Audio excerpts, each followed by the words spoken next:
ญหายังไงบ้างครับตอนนั้นก็พอลมมันมาก็มีข้าวในฝากันมาเพื่อไปข้างหลังครับแล้วเสียหายมันเยอะมากในบ้านก็น้ำก็ท่วมก็เสียหายเป็นเกือบชาติ ใช่ ว่าเรื่องของมันอยู่หน้าไทยก็เอามาลาได้เลยโดย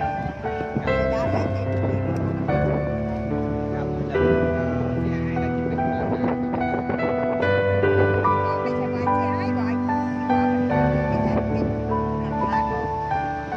อะไรเม็ด ครับแล้วก็ที่ว่า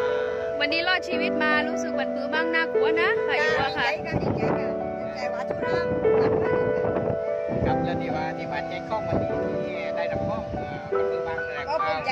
ความรู้สึกมันคือบาง การภูมิใจกันภูมิใจเลยดีใจมาก ครับ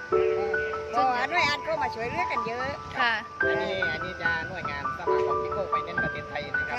ครับ ค่ะป้าขอบคุณคนนี้เร็วนุ้นร่วมน้ำใจสมาคมทิโก้ไฟแนนซ์ประเทศไทยขอบคุณมาก เดี๋ยวเอาให้ป้า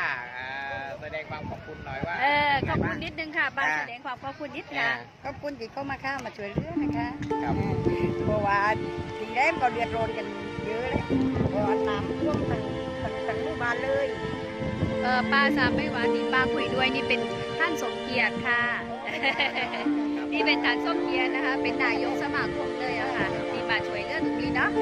ขอบคุณป้าค่ะเนาะก็โอเคนะผ่านอุปสรรคมาได้